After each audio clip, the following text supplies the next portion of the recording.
Good evening, everyone. You're watching Going Viral. Today is January 10th, 2024. I'll be chatting with Michael Jankowitz. He's an actor and a military historian. He's specializing in Canadian participation in D-Day, June 6, 1944. We'll be discussing movies and theater and acting and famous stars who participated in World War II, and maybe a few other things. Okay, here we go. So how have you been otherwise?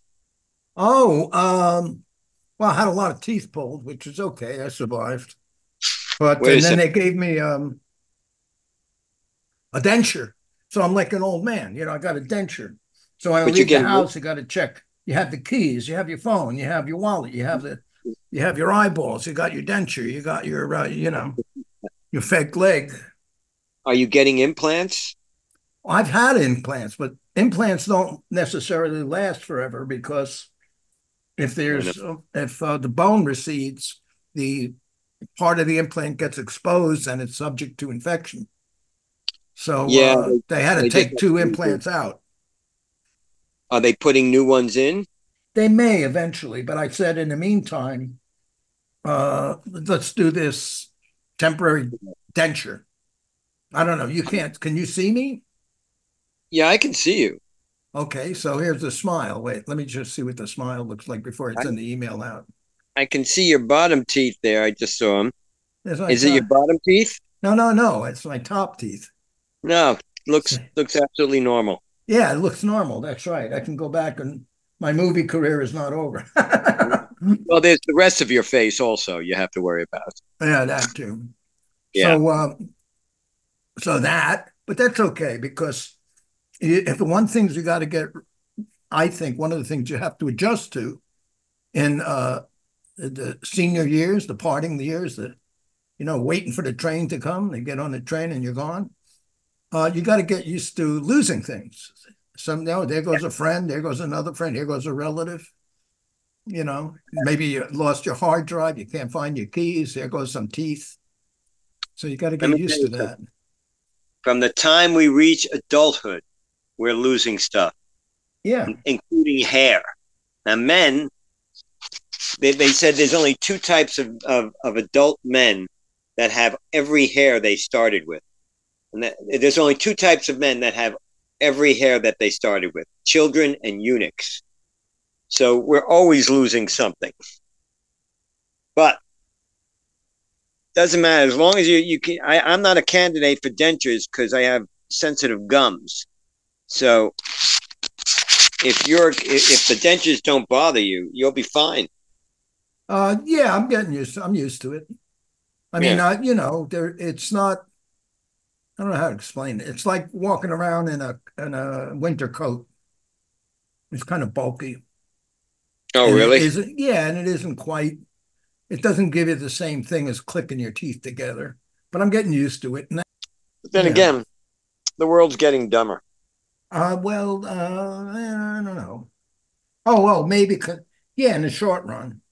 I mean, Yeah. well, you got to realize what we call intelligence is a sifted like collection of a few of a small group of people that the iconic philosophers like Plato, Socrates, or this guy or that guy or Jean Locke or whoever, it's maybe 1,000 people at tops out of billions, millions, and billions of people, and maybe everybody else is stupid. Maybe there's one guy in 100,000 who's brilliant, you know. Wait a So, second. Where does that leave us? well, I try to get along with the average man, no matter how disconnected I get. No, I'm just saying, you know what I mean. Yeah. So it's sort of like whoever your hero is, Karl Marx, Adolf Hitler, they stand out of the crowd. You Well, know, I hate to say it, but most of those guys weren't as smart as people make them out to be. you think I not? think, yeah, I think the smartest people of the world in the world we never hear about because they're so smart, they stay out of the world. Hmm. they get so smart, they say, I don't want to have to do anything to do with anybody. So they go live up on a shack in northern Canada, and they just say, the hell with you people. I don't want to deal with you. Those are probably the real geniuses in the world. The ones Yeah. But yes, but the angels are the ones that are participating, trying to improve things, you know. yeah, because they're not smart enough to say, I've had it. I no. Okay. Being facetious a little bit. I Yeah. I Oh, I think I think a standard characteristic. I bought into the philosophy that says that the any game for an individual, any game is better than no game, even if it's biting your fingernails. If you can't do anything else, you'll bite your fingernails because at least it's something.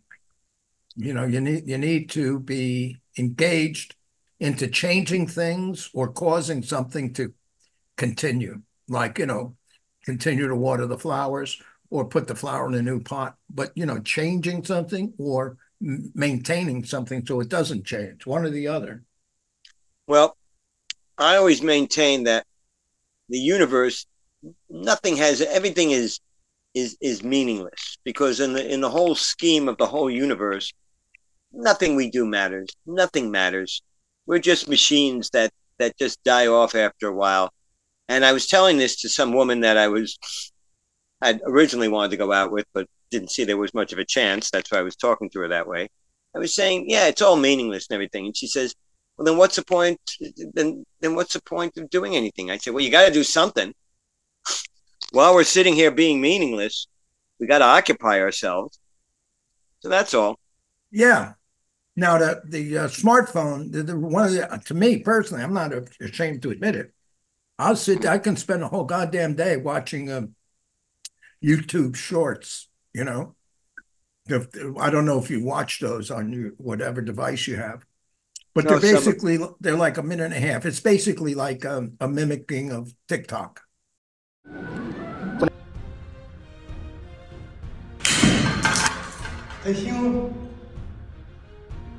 What the deep state is to Well, the deep state is a bunch of people, elites, up in Washington, D.C.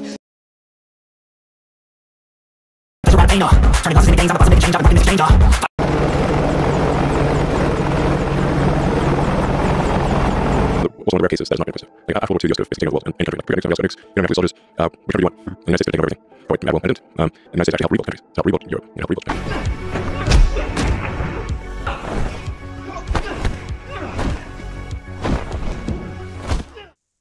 Oh, And all there's right. and there's so many people doing things and recording interesting things with bears and tigers and cats and different things they're doing or excerpts from movies. You know, it's Well, and it's like it's catering to me because it knows what I want to see, so it provides more. oh, you mean it figures out what your likes and dislikes are and sends you the appropriate Yeah, of course, right. I mean, I may YouTube. throw something else in sometimes, and of course, it's like I'm looking to buy a. I've already bought one, a keypad people lock. So people punch in a number and it opens. So then I get those ads all the time, because they know I'm looking for it. Yeah, but once you buy it, you're not looking for it They anymore, don't, nah, they don't know. and they just keep on sending it to you. I was doing research for my plays, and I had to do research. One thing I had to research was the 12th SS Panzer Division during World War II, Uh-huh. Waffen SS Division. So I got all the research I needed. Then I started getting this stuff, these ads for saying, ads for Nazi memorabilia. Uh-huh. I'm going, no, that's not why I was looking. Yeah, but you're a good candidate. So well, think if you're in a business, you say like, do I want to talk to people who potentially may no longer be looking, but they were? Or do I just want to go out to everybody there is without any qualification? So it could be like a 14-year-old girl who's all hung up on Taylor Swift, or it could be an old guy who's just, thinking about killing his wife. Or should I just concentrate on people that have some interest in World War II and Nazis? Well, And then the more qualified it could be, like you watched a couple of series. I was watching a a whole series of movies about I forget what they call it, Nazi big things. I forget what they call it. Oh, the Nazi super weapon. Yeah, the things they did, the secret weapons and everything. Right. And it was interesting, you know, Yeah. and it was well produced and so forth. So, I'm a good target for Nazi power. Why not? You know, Sure. But the so idea is once you're done, targeted marketing.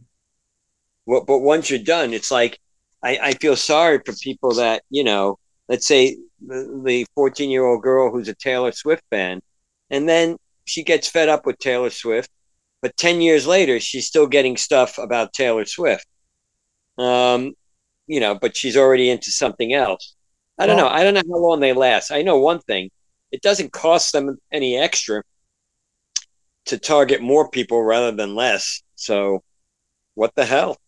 well, yeah, but the mechanics are, if I'm selling the advertisement and I say, this is for dentists who are over 40 and they have the size of their practice is, $4 million a year, and they live on Right. the East Coast and so forth, and they're married and they got 4 kids.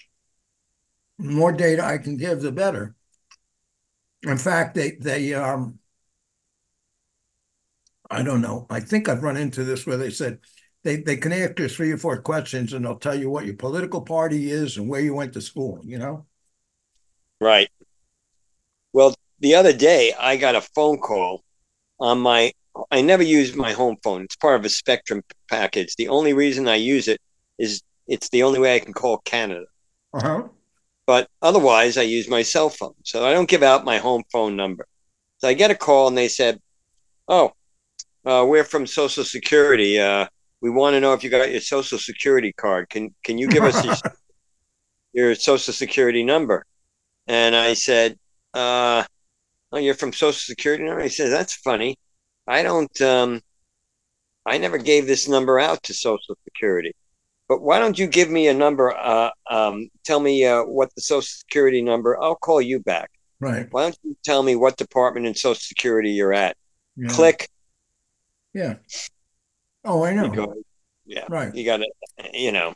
That's part of this new age, the digital age, is a lot of it opens up the door for anybody who can figure out a new scam. Right. That's right. That's okay. I mean, it's part of the background. Or like the program doesn't work, or it's the reliability fell down, or somebody hacked and they got your account and they bought Right. everything on your credit card. You Right. can't it's the exposure is part of the convenience. Oh, Yeah. like in other words, this door lock, you could get a pad, a key lock door that you can control with a phone. Of course, you open yourself up to somebody who could hack it and Right. get in and open the lock or change all the codes. That's right. And that's why I don't like doing that. Yeah, I but mean, you don't want to. You're using a certain amount of modern technology. You well, there's you stuff we have you to use the use. elevator, right? Yeah, we have to do that. We have to make phone calls. There's Hmm. stuff that we have to do. But stuff that you don't have to do, I figure what's the difference? I try to avoid computerized banking. Oh, really? Yeah, because I had a couple of problems. They were resolved, but I got a couple of problems. So I said, look, I don't even like, um, in other words, paying by credit card online. I'll do it when I have to, but I'd rather not. I don't know who's hacking in there. Yeah. My wife, Grace, pointed out to me. I guess she saw it somewhere.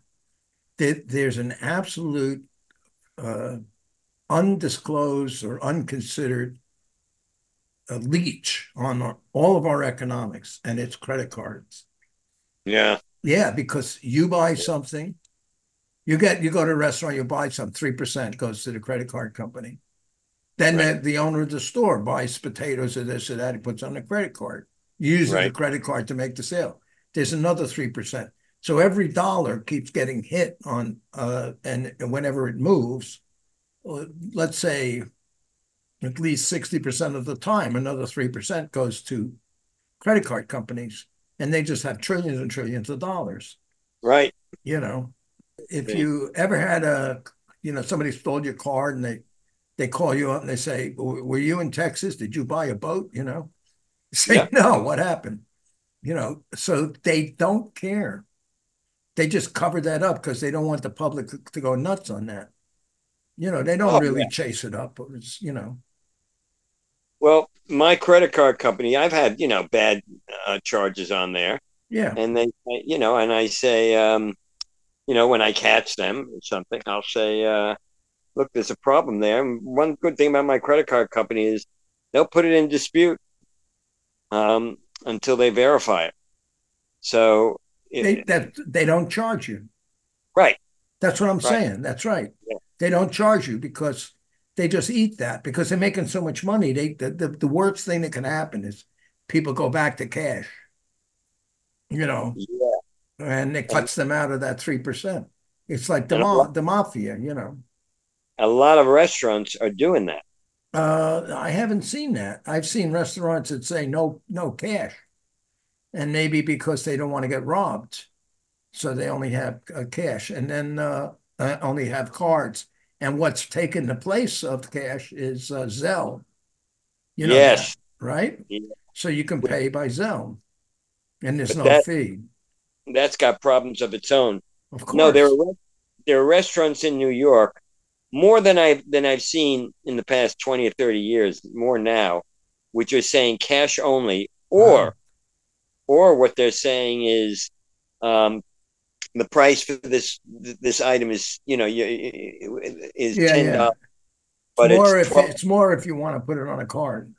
Right, Yeah, right, and because they don't want to pay the fees anymore, yeah, they tack the fee onto your bill.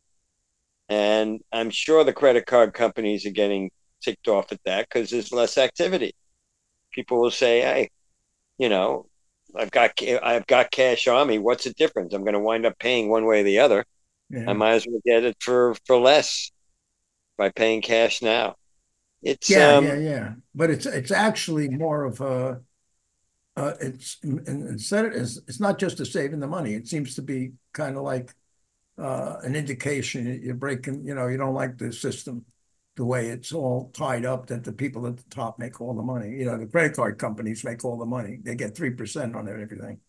right. Oh, and another way to fight that was, I think it's like if you buy from Amazon, Grace is always telling me, go to smile.amazon or something, which is they donate some money every time you make a purchase. Oh, you know who is talking about that all the time?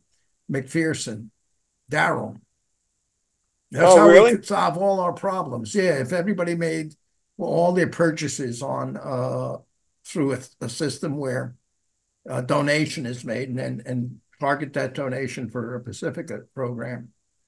And that would solve everything. Yeah. I don't Well, think I don't that's the problem with Pacifica. know.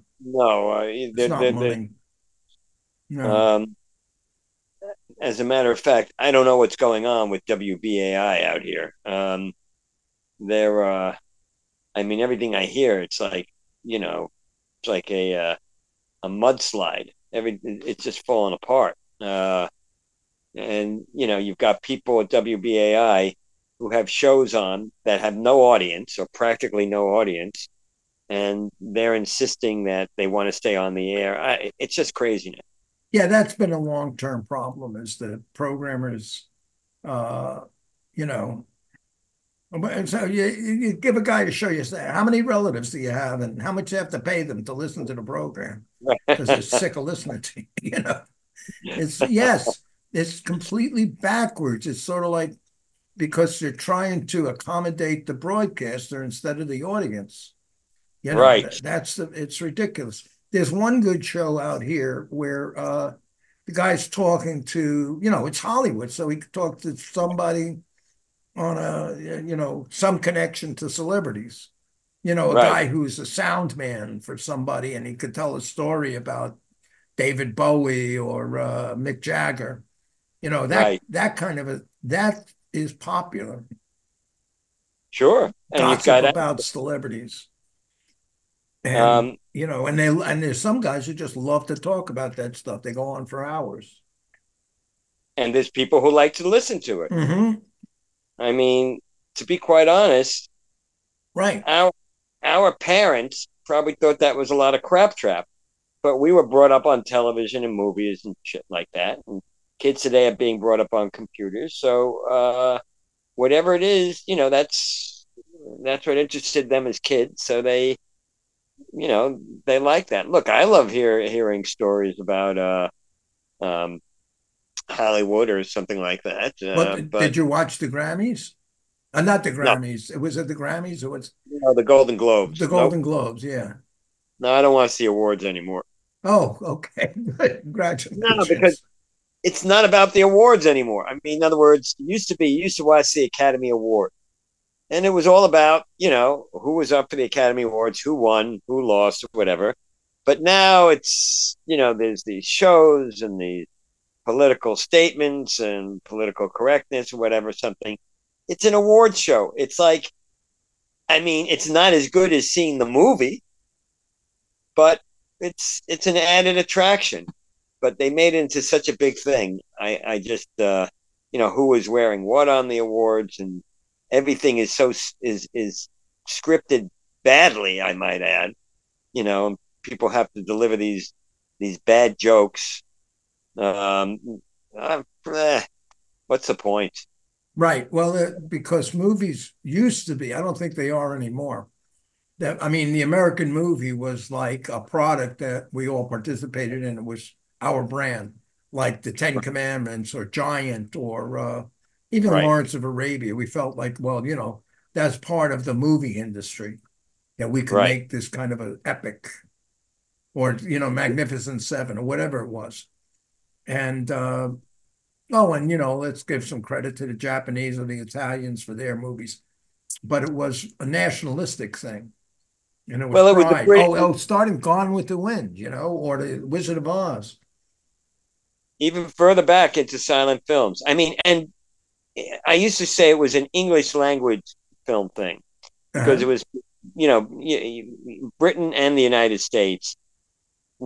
I mean, you could have a British, or as long as it was in English, it would be usually popular in they were usually popular in the United States and Great Britain. And And Canada and Australia and, yeah, South right. Africa. But and what they would do is Hollywood, when Hollywood movies started becoming much more popular in non-English speaking countries, to avoid the subtitles and everything, or avoid them as much as possible, they just make a lot of action. There'd be a lot of action movies, a lot of action sequences, so you didn't have to translate anything. So I mean, people wonder, why do we have all these, action-oriented epics? They used to have these scripts because they don't want to translate them anymore. They're lazy. Uh, yeah, okay, yes. But also it's an international market now. So, in other words, they always report how much film made here, but then they'll say, but in international, it made another 40, 50, 60% as much in Oh yeah, Europe. I'll never So, forget. No, go on. so let's say a movie, who is a good actor for that now is Jason Stratham. I think I Okay. got his name. Did you ever see him? Transporter. Probably. Yeah, I his first film he was in Snatched. okay. It was a very good movie. I don't know. And Yeah. you must have seen Snatched. That's Guy Ritchie Nope. film. Nope. Oh my. I have. I've been to, as far as I go to revival theaters sometimes, but I've walked into a movie theater maybe 4 times in as many years. Well, yeah, but what you got a TV, you got a computer. I don't watch them on cable, the newer ones. I watch Turner Classic Movies. All right. Yeah, that's Grace watches those. Well, one of the reasons is because the script was more important in those days. Wait a minute, how do you watch those without cable? I have cable, Oh, you do have cable. Okay. but And Yeah, that's the one of the script only was reasons. more important. The acting's just as good, and sometimes the production and the cinematography is excellent. Right. But if you're just like, in other words, movies today, they want the as little dialogue as possible. But in the older movies, the dialogue there was a lot more dialogue, so there were a Yeah, lot more good lines you could remember, things like that. yeah. So We're both, me and my wife are big fans of The Thin Man. right, You know, very witty films. right. I mean, And charming people. mm-hmm. And Somebody you could you'd watch. want to have dinner with. Well, you could watch them on different levels. You could watch them as a whodunit. You could watch them for the witty repartee between the two main characters. I thought, sometimes I would watch a Thin Man movie. I didn't give a damn who did it or anything like that. I Right, just liked listening to the banter. right, right. Absolutely. Yeah. So I don't know. Sometimes you don't think there's anything like that today. It, I think I've been watching these two series of cop shows. One is called Elementary, which is about like a Sherlock Holmes in 1990s New York or 2014 New York, and the other one is The Rookie, and they're well produced. Another one mm-hmm. was Justified, and there's a mixture of violence but with drama and soap opera and groovy lines, but action and I don't know, good acting. No, Make it, you like the show, you like it. if you like it, you like it. Yeah, that's it. Yeah. I mean, everybody says, "Oh, you're so artistically minded, Mike." Everything. You talk about West Side Story as a work of art and all these things and the stuff that isn't art. But when I was a kid, my favorite TV show was The Man from Uncle. Yeah, So, I mean, you know, we have both sides of us. People like different things. If I could watch the Three Stooges and be laughing out loud yeah. because they were funny. So it's what you need at the time, basically. Right. And you know something? They used to say TV shows, especially, they'd have a formula. They'd say, "Oh, they're formulaic. There'd be a formula," but there was a reason for the formula. Yeah, The formula was that's what could keep people interested for that length of time. right. Most of the people. So that was it.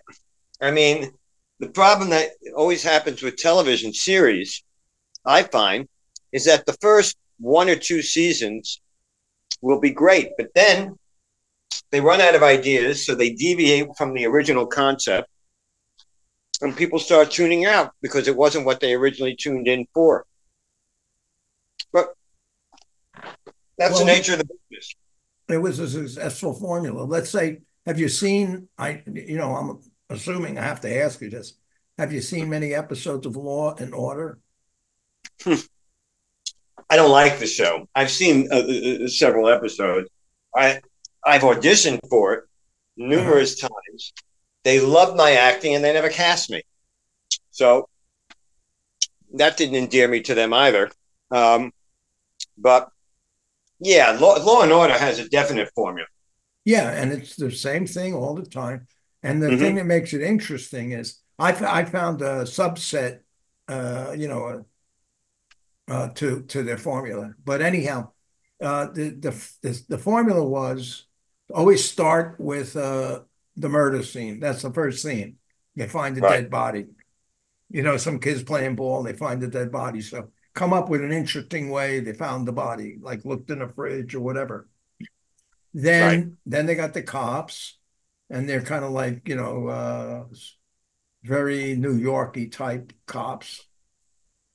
And then the second half on the trial part, they always try to cover some interesting quirk of the law, like jurisdiction or double indemnity or something.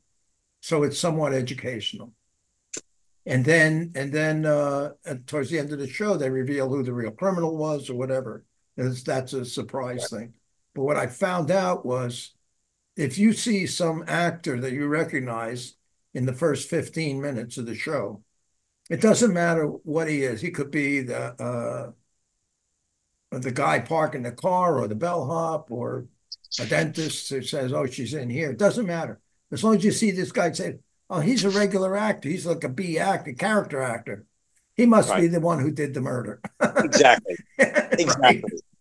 If you see a guy in what seems like an inconsequential, a well-known guy in an seemingly inconsequential role, you know he did it. Right. Right. He's just there for 10 seconds. Says, oh, of course, there you go. And then, but he's going to come back, and he's the one who did it. Right. You see Tom Cruise playing a janitor with 2 lines at the beginning, the first 15 minutes. Well, it's not even Tom Cruise. I don't know the names of these guys. The people whose names you don't know, like the second banana in Sopranos or something. No, anybody who is, like you said, recognizable, who's more recognizable than the other guest stars on the show. They're not. You know he's not on there for 2 lines, so you know he's coming back. So he's pivotal, and usually in a crime drama, it's because he did it.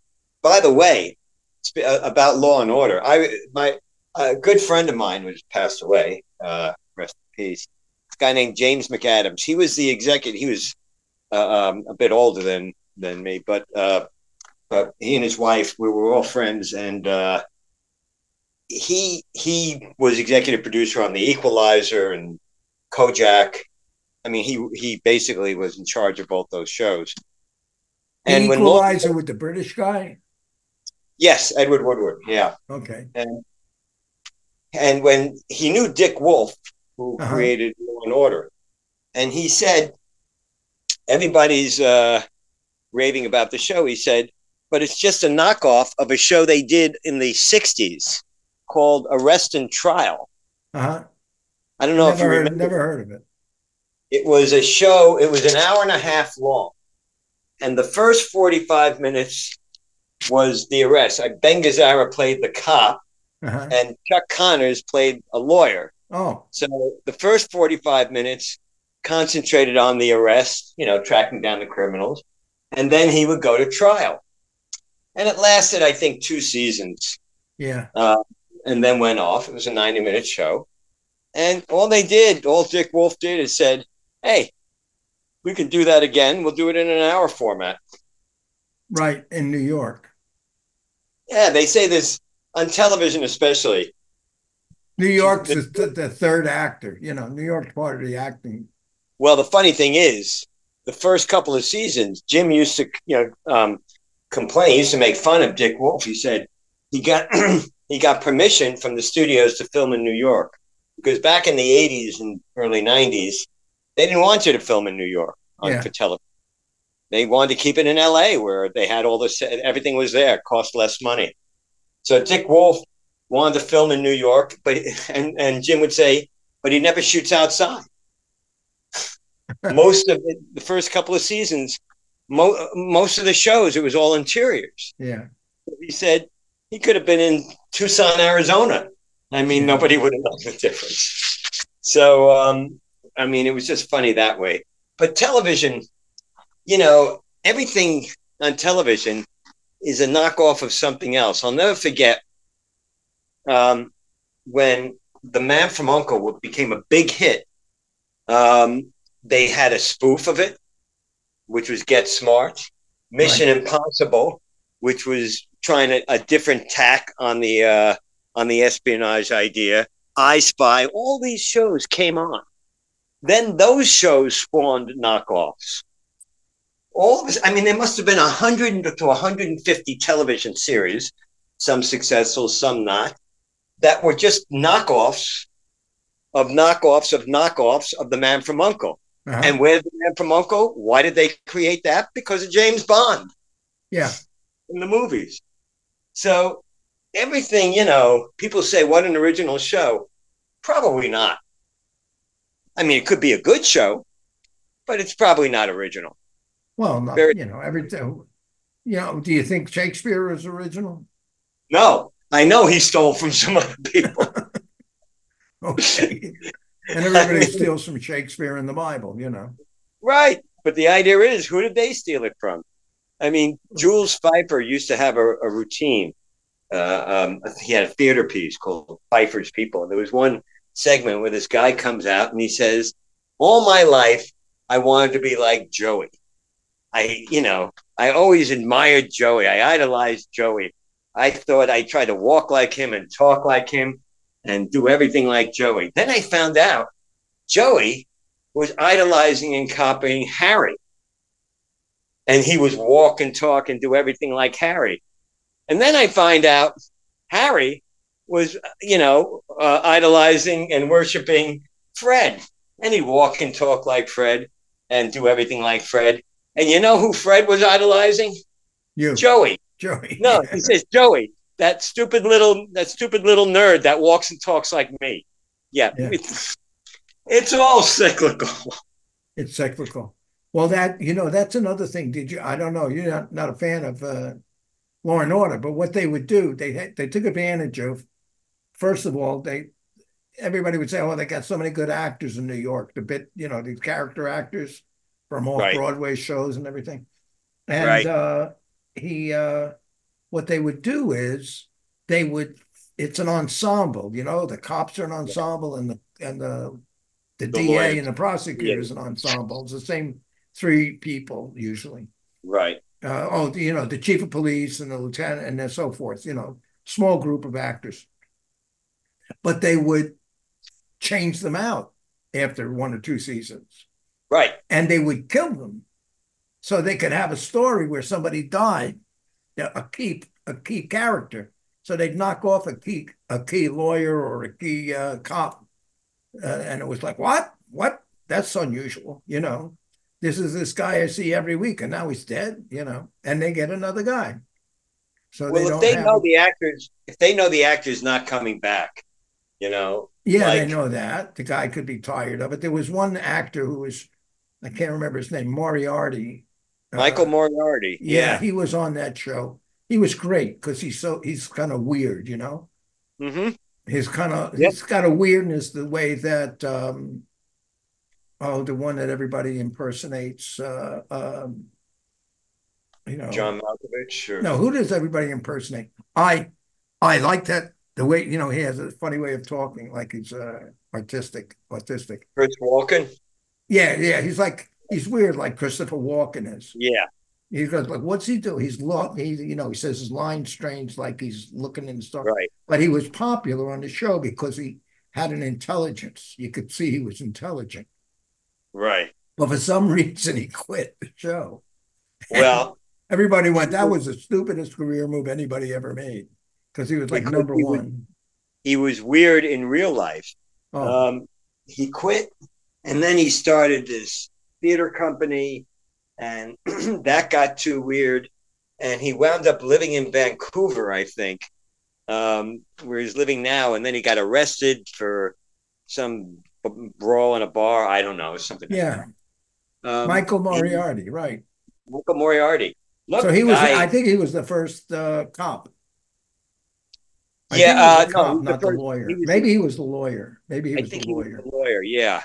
And there was, he was strange, so he weirded himself off the show. Yeah. But other actors just said, I've had enough of this. I've done 3 seasons of this. I'm done. Yeah, or they had a movie. Yeah, no problem. Yeah. You'll leave. Oh, well, I remember North, this guy North who was in Chris North, yeah. Chris North, right? Yeah. The way they got rid of him was they had an episode where he got pissed off at a politician, like a mayor or somebody, and he hit him. And they said, well, and they put him on duty. They sent him to walk a beat in Staten Island instead of being a detective because he hit a politician. So that was the deal. But they didn't kill him off the show. Yeah. But they didn't kill him off, so they could bring him back. They could bring him back. That's right. Things like that. I don't know if I ever told you my experience with auditioning for Law and Order. They they called me in for a part which was like the main guest star. So I knew Uh-huh. I wasn't getting this because they were going to get a name to do it. But I'm reading the dialogue, and this woman, Suzanne Ryan, who was the assistant casting director for that, she said, "You're terrific." She said, "But could you do it all in a monotone?" Uh-huh. And I said, "You mean like Dragnet?" And she said, "Yeah." And I said, I hated Dragnet." And she said, "Yeah, but could you do it?" I said, "Sure." So I did it the way she wanted. She said, "Terrific." And she called in the main casting director, Lynn Kressel. And then Suzanne said to me, "She loves you, but this part isn't right. It's the main guest star." I said, "I understand that." So they called me back a few months later, and they called me in for a part which was like the fourth biggest, third or fourth guest star. And they said, "Oh," and they sent it to the producers, and she came back and said, "Oh, they love you, but they didn't feel this is the right part for you. They want you to to find a part that really fits you because they think you're a great actor." I said, "Oh, okay." A few months later, I get called in. Park is smaller. I read for it. She sent it in. She said, they love you, but they didn't think this is the right part for you." This went on for about 2.5 years. Oh, God. Every few months I get called, and the parts get smaller and smaller, and there's more and more people in the room. Finally, I get called in. I walk in the room for a 2-line role, 2 lines. Mm-hmm. I walk in the room, everybody's there. Head of production, Ed Sheeran, who created it, the executive producer, Dick Wolf was there. The studio head was there, the studio head on the East Coast. Everybody. There were 11 people in the room. And I walk in, I do the part, and they said, "Okay, can you do it this way?" And that, they tried different ways. And I walk out, and Suzanne comes out and says, "Mike, they loved you. They loved you. But they didn't feel they want the right part for you." I said, "Look, Suzanne, they don't have to love me. Just hire me." And I never heard from them again. Yeah. Yeah. I don't So, know. Do you think that there was something they couldn't ask you to do that you were supposed to do, like flirt with somebody or something? no. They just, they didn't know what they were doing. Um, I, Jim Isn't McAdams. isn't well, I mean, like you've been doing this your whole life. Yeah. The phrase was, "It's not who you know, it's who you blow." You Yeah. know, Well, is it because my acting thing, I quit at a very specific time when I was doing an off Broadway, whatever, and we're in somebody's house doing a rehearsal of Mice and Men, and okay. the director doesn't show up for 2.5 hours. We're all sitting there waiting for him, and I said, "This is not a real profession. Nobody's taking this. This is not real." Because as Uh-huh. an actor, you're supposed to you have a job. You're going to do something with the part. It's Right. not. It's not. You're not there for the celebrity. You're there to perform. To do your job. Right. Yeah, that's what you're creating, an Mm-hmm. image of somebody that you're portraying, and that just and there was always sex and drugs and all this other stuff going Mm-hmm. on, but that's not the business. That's just incidental. That's and it's not. I don't mean everybody, but there was a lot of that. Well, I'll tell you one thing. Yeah. I was once sitting in a restaurant with one of the main agents for CAA, one of the top at the time, one of the top three agencies for actors in the world, and he was one of the top guys. And I just, a friend of mine, somebody else I knew him. So I was just sitting there, and the person recommended. They said Mike's a great actor, and the guy said, "Well, look, Mike, we're too big for somebody at your level or something. I can write you a letter of recommendation." He said, "But we don't really send people out. We just negotiate. We can't handle, people who are not, we only handle people who are already well known." Right. So start You out with have a a small, provenance, a right, resume. It's a known commodity. right. So I said, sure, I understand that. And I said, I'll take the letter of recommendation. Anyway, after that, I'm talking, I happened to talk to this girl who's 21 years old, who had never acted in her life. She had just done a modeling gig. She was like on the arm. She was eye candy for somebody else coming into that restaurant.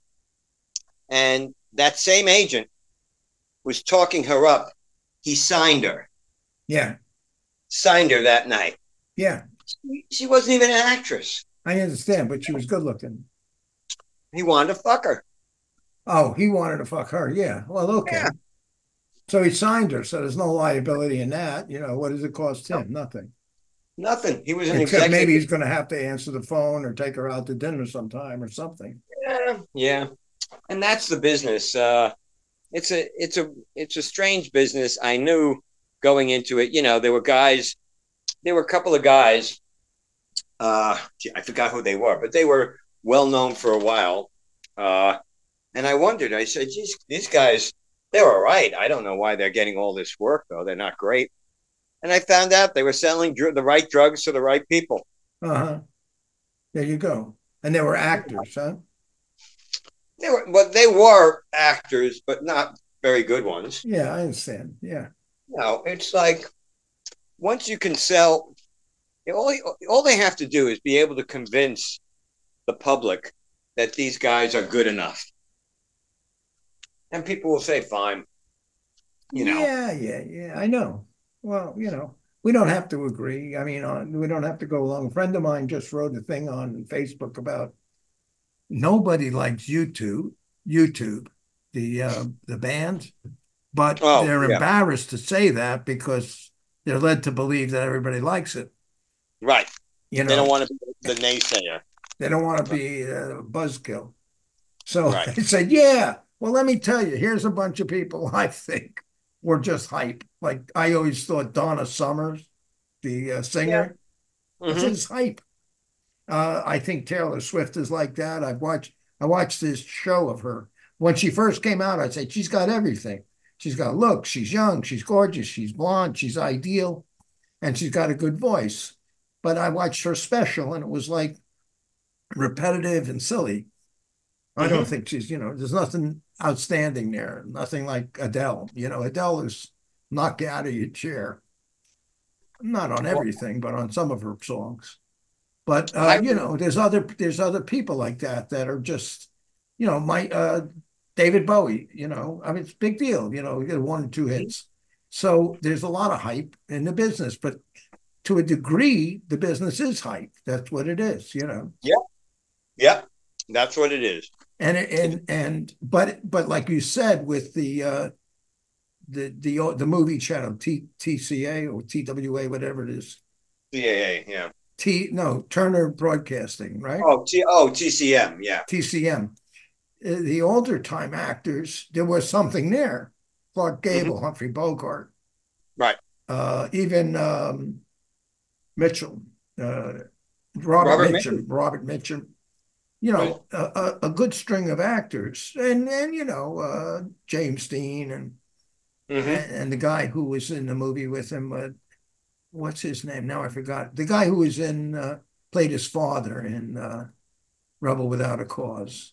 Jim Backus? No. It's he was always in these old movies. Oh, in East of Eden, Raymond Massey. Yeah, Raymond Massey, right. Guys like that. Okay, he's a character actor, but still, he carried some gravitas. I think he played Lincoln a couple of times, He played and Lincoln. was certainly even contemporary actors like the guy who played Lincoln this time, Daniel Day-Lewis. Daniel Day, he's amazing, I think. But he's British. The British are always, in Britain, you don't become an actor unless you're going to get trained. Right. And you're going to work on stage and go through the whole routine. Because back in the day, I mean, we can, before our time, in the early part of the 20th century, people didn't become actors. It was a low-level profession. It was not a dignified profession. So most of these people that they put into films came from the theater. Yeah. Or some of them were stunt people, admittedly, but Burt Lancaster was a circus. Right. He was a circus performer, but they had something going on. In other words, people Oh, do didn't. you know what? There was do you know Bust the Crab? Yeah, sure. I mean, he told this story once in an interview. He says, "Well, they lined us. They were looking for somebody to play the hero, so they went to the swimming meet, and they had all of the swimmers line up, and they had the audience full of girls, and they said, got the girls vote on who was the cutest guy, and it was me. That's how he got the part. Bust the Crab. Yeah, you know? But that's how they did things because they want. And look, as audience members, when we were younger, we were just as guilty. If there was a really good-looking woman and she was doing a nude scene in a movie, I'd go see it. I didn't give a shit if she was a good actress or whatever. I'd say, hey, Yeah. So wait for the bazooms. Yeah. So the idea is that they know what they're doing. The guys, casting this thing or picking out the actors. But it's always been bullshit. But I don't know if I ever made this point with you. I'm always amazed at Humphrey Bogart because I think I can name 5 or 6 classic movies that he made. He was the star, like The African Queen and Treasure Sierra Madre and the Maltese Caine Mutiny, right? Right, yeah. And I'm leaving out some big ones, Maltese Falcon Casablanca. and Casablanca. So that's like 5 or 6 movies. Yeah. He had, either a good agent or real intelligence in what he picked. And plus, good performance. Well, he didn't know it wasn't until he was really famous that he could pick them. That was the studio system. They basically tell people what to do. Early on. But you don't think he had a control of what he performed in? Once he became a big star. Yeah. Because he spent like 10, 12 years doing little supporting roles that, Yeah, even in the Roaring Twenties, you could see he was cast, that with James Cagney, but play a tough guy, or even Petrified Forest, he was playing a tough guy. Right. And there's a story about that they did the play Petrified Forest on Broadway, and Humphrey Bogart played the same part in the play. And Leslie Howard, who starred in the play, thought that Humphrey Bogart did an excellent job. So when they went to make the movie, they wanted to use Edward G. Robinson, who was a big star. And Leslie Howard said, if Humphrey Bogart doesn't do the movie, I don't do it. And Humphrey Bogart never forgot that. He named one of his kids after Leslie Howard. He was devoted to him because he knew that if it wasn't for Leslie Howard, he might never have gotten, he might have worked, but he would never been a star. Right. That's interesting. Because I think now that you said that, I would think that Edward G. Robinson would have been better for the part with the sneering, really? Yeah, you think you got it control? Yeah, Yeah. I would have thought that also. He was probably better for the part, but Humphrey Bogart did it on Broadway, and Leslie Howard felt that Humphrey Bogart did a good job, and he should get the part. And when Leslie Howard died during the war, was he in the military? No, he was serving with British intelligence. He was British. Okay, so, but he was part of the. He was in the military intelligence. He was intelligence, and his plane was shot down. I think it's a fascinating story. Leslie Howard was doing basically delivering some information to agents in Lisbon and doing some public relations work for the British government, the British intelligence, and he was in Lisbon. At the time, Churchill was also in Lisbon.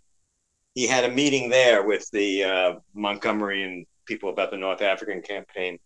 Anyway, the German agents found out that Churchill was there. So British intelligence got a Churchill lookalike to get on a plane, and he was getting on a plane with Leslie Howard. And the German agents figured that's got to be the real Churchill because, this big movie star is also on that plane. And they shot that plane down. That wasn't, and Churchill was, of course, on another plane going back. So it's interesting. They kind of sacrificed Leslie Howard and the poor guy who was impersonating Churchill. But it's kind of a sad story. But Leslie Howard, I mean, he knew he was at risk. I mean, when you work for British intelligence during World War II, you're always taking a risk. Yeah. So anyway, he was killed, and Humphrey Bogart was, I think he was really upset. I mean, it was but he wasn't in the military. Humphrey Bogart was in World War I. So was Leslie Howard. Oh, really? Yeah. Wow. Leslie Howard became an actor because he was being treated for shell shock from World War I, and part of it, the therapy was acting training or whatever. And Humphrey Bogart had been in the Navy. I mean, people would say, how come they weren't in the service? She said, because they had already served, and they were older. Humphrey Bogart didn't become a star until he was in his 40s. So he was in the Navy in World War I. Yeah. Yeah. Wild. I mean, I found out somebody who was in the Air Force as a a gunner, in a bomber in the front, and that was Charles Bronson. I'd never heard that before. Yeah, Charles Bronson he was wounded there also, not badly. Yeah. Jack Palance. Remember Jack Palance? Yeah. Jack Palance was in the military too, right? Yeah, he was a tail gunner on a B-24, and the plane was hit, and he was badly burned. He had to have his face reconstructed, basically. So people would always make fun of the fact Jack Palance had this, strange-looking face. That's why I always played bad guys. It was a strange-looking face because they had to, he had all these skin grafts. Yeah, it's amazing. Because several of them, like Jimmy Stewart and David Niven, joined the military after they were celebrities in the movies, I think. And they joined from the beginning. James Stewart, he was a full colonel by the time the war ended. He went in as a private. And David Niven was in the war for 6 years, from the day the war started till the day the war ended. He was serving much of it overseas, all different types of jobs, things and everything. And it changed their view of acting, as a matter of fact. But the funny one, you remember Lou Ayres? He used to play Dr. Kildare in the 30s. Yeah. He was a good actor. All right. He was a conscientious objector. And so that hurt his career after the war. What they didn't know. Conscientious objector. Fuck him. Right. But it turns out, if you're a conscientious objector, it means you couldn't carry a gun. You could still serve. He volunteered, and he was a stretcher bearer. Oh. He was a medic. And he was wounded 3 times. He had 3 Purple Hearts, a Bronze Star. He was in combat for 3 years. He just wasn't shooting at anybody, but he was under fire. But people they still said, he was a conscientious objector. But he was in the middle of it. Yeah, I've seen movies about that, and some people who a conscientious objector wouldn't fire a gun. I saw a whole movie with that. I'm trying to remember who played the guy's father. He's talking to the colonel about it. Was that Hacksaw Ridge? I guess so. Yeah, and he got people. He got the people, the enemy, to surrender. Or he saved the soldiers. Whatever he did. Yeah, he saved a whole bunch of guys, and so all a conscientious objector means is that you can't be required to shoot at anyone. but you could be shot at. Right. You could be under fire. So they were jobs. They were medics. They could be, clergymen, whatever it was. They're still in the middle of it. I mean, since you're a war buff and the actors and say, here's a question. I'm pretty sure that there's a lot of drugs used in contemporary military actions. I mean, I heard stories that the only way they could have these planes fly from the U.S. to attack Iraq in, under Bush 1 and Bush 2. It was such a long flight. They had to be on certain drugs. They'd stay awake. Yeah. And then the stories about the Nazi soldiers all being on amphetamines. Yeah. And do you think that was prominent? Oh, I think it was also prominent in Vietnam. Yep. And it was prominent in World War II. Not the same type of drugs. They weren't no recreational drugs, but they would give out to soldiers Benzedrine because it was an upper and it kept people awake. So if they're in the front lines and they got to stay awake because there may be an attack or a counterattack coming through, the guys would just, pop one of these pills. It would keep them up for for a day or two. They might crash after that, but it kept them up when they need to be kept up.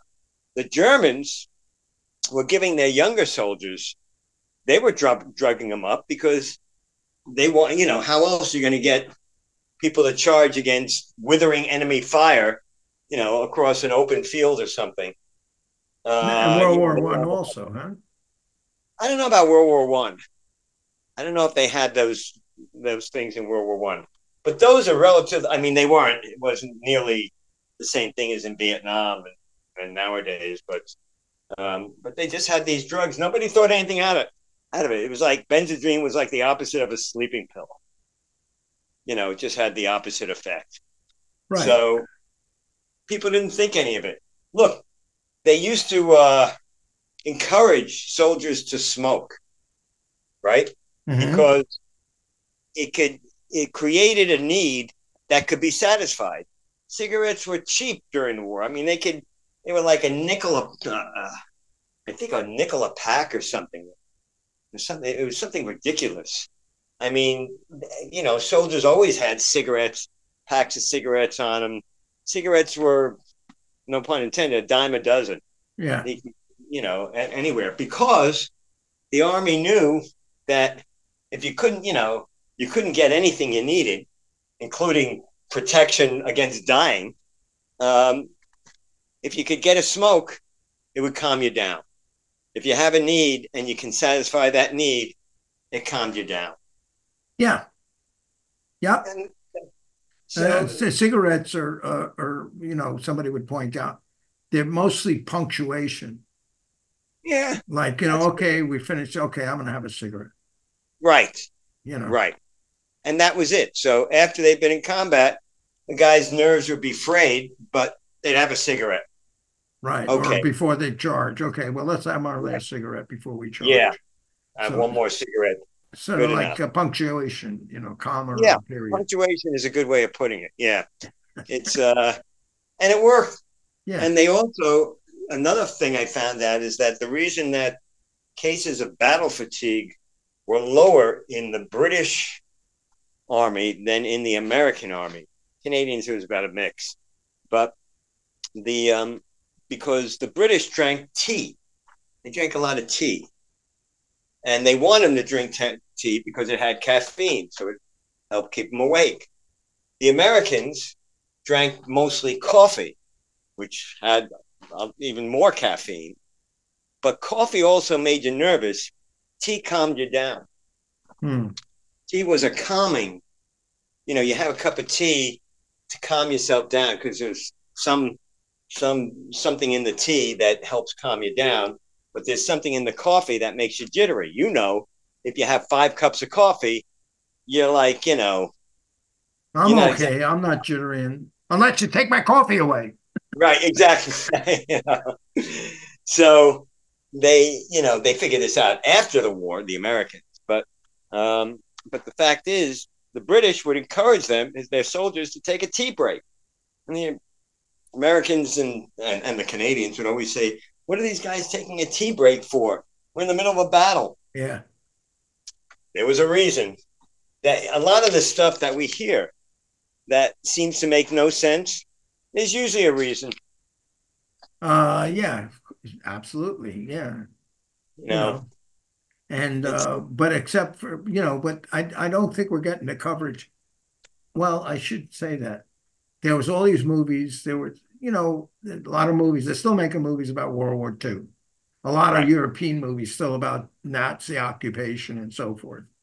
And right, there's still a lot of stories to tell. The one story that they haven't done was a documentary I saw about an Italian bicycle competitor. He competed in bicycle races, and because he would do that, he would ride bikes from Italy up to Germany or Romania or whatever in the right. in the in the contest. Like the French. What do they call that? The bike thing in the French. I forget what they call it, but I know what you're talking about. Right? So, but he was transporting information for an underground railroad to get Jews out of Germany. Right. Put himself at tremendous risk. I've forgotten his name, but what a story, God! I have I have to tell you something, Ken. I What heard, and this is about a year or so ago. I heard that somebody was trying to make a movie about that. you'd About heard that. about it too, right? So Yeah, they're I still hate. making movies about World War II. Then once in a Mhm. while they'll make something about World War One with horses and stuff. And Right. there was a period of Vietnam movies, Yep. but I can think, well, there was contemporary Iraq type movies was the one about the helicopter getting shot down. Right. Right. Black Hawk Down. Oh yeah, Yeah. that was a pretty effective movie. And one of my favorite movies of all time is Three Kings.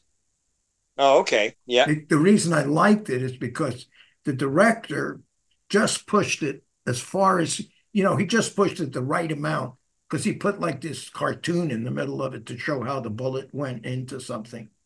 So he broke the fourth wall of you're watching a Right. movie and now here's a cartoon to show you how bullets affect people. But I said, okay, yeah, but he's using good judgment. He took a chance and to creatively express something. So I thought it was Well, a very good movie, Three Kings. I never saw it, to be quite Oh, honest, but it's interesting. yeah. And but I mean, there's not that many movies about Iraq or anything else that's going on. Or I think Clint Eastwood made one about invading Grenada. Yes. Heartbreak Ridge. Yeah, and Not a great film, but yeah, and then nobody made anything about invading Panama, and no, and I haven't seen any movies about the Falklands, the British fighting the Argentina and the Falklands. So they're no, not, and you know, I wonder why. I don't know. Because that was an unusual little war. I had heard that somebody was toying with the idea of making a movie about the British submarine that sank the Argentinian battleship, Uh, um, and because it was the only time in history that a nuclear sub ever sank another ship okay. or even attacked a ship. It was the only nuclear sub in history, nuclear sub, that ever, fired What its weapon. I'm wondering if it's a question of diplomatic correctness. Like, in other words, the Falkland War is over. So Right, Britain and Argentina came to some terms. right. And And let's now not they're stir brothers it again. up. No need Right. to make a problem. Whereas Germany, World War II, the Nazis, you shit on them all day and night. And Yeah. nobody cares. Everybody hates the Nazis. Right. Even the And, Germans hate the Nazis. yeah, the Germans hate the Nazis. And the Yeah. Israel they made a few movies about, catching Eichmann or Oh yeah. Entebbe, the raid on Entebbe. Well, they had movies. I remember in the '60s, from the '50s and '60s, you had a slew of movies about Israel. You had Exodus, Oh, obviously. Exodus. Yeah, but that was a history. It's not a war movie.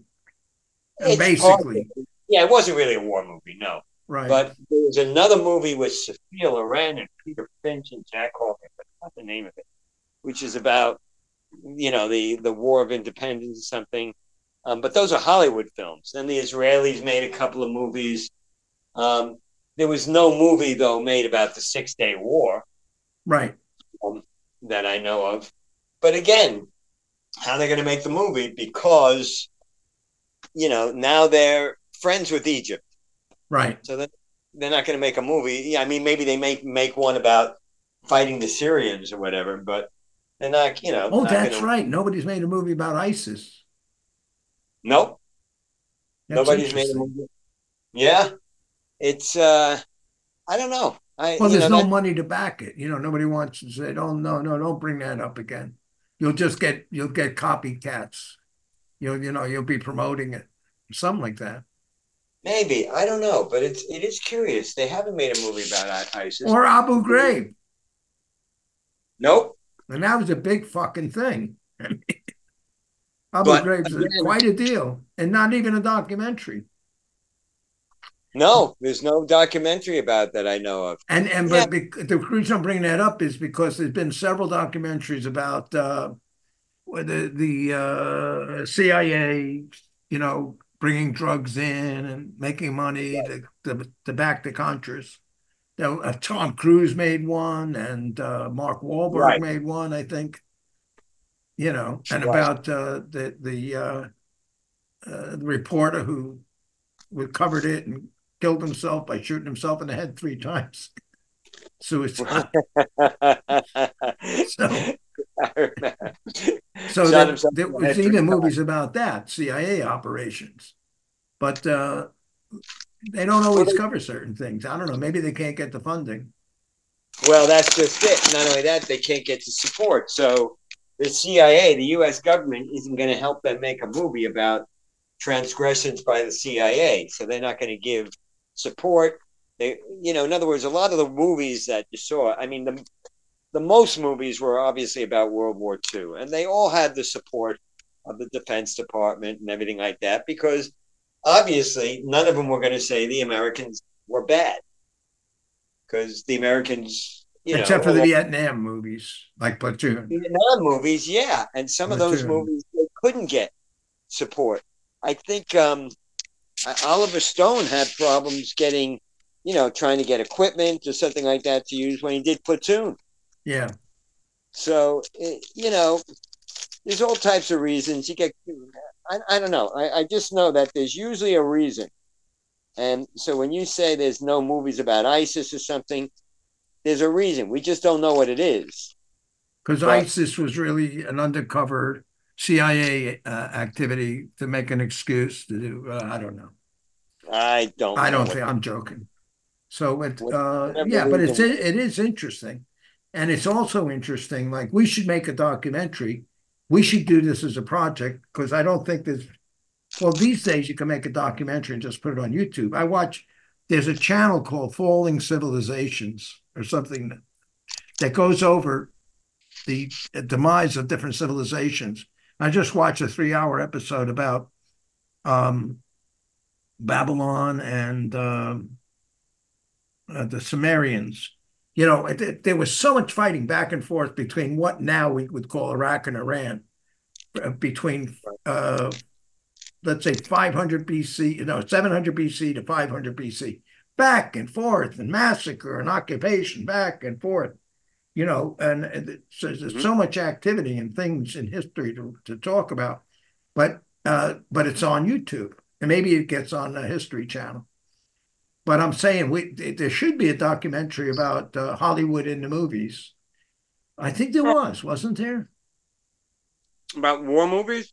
Hollywood in the movies. No, no, not about war movies, about Hollywood principals, not just actors, maybe directors, maybe producers, who Mm-hmm. joined the military during World War II, essentially, signed Yeah. up because, World War II is accepted as a moralistic Right. war.